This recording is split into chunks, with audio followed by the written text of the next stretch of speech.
how to enter recovery mode on the iPhone 17 or 17 Pro or Pro Max.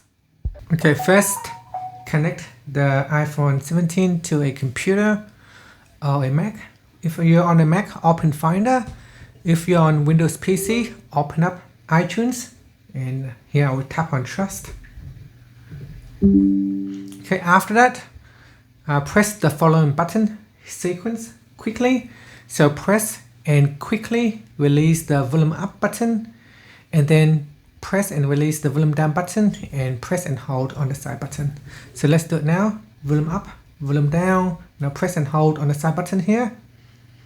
Continue to hold.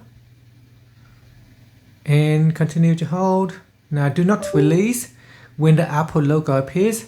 Keep holding until you see the screen with a Mac plus the cable icon, or a laptop plus the cable icon. So here, once you see this screen, you can let go of the button. And now your phone is in recovery mode.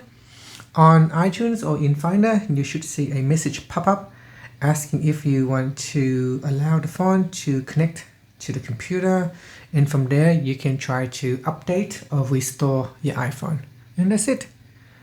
Thank you for watching this video.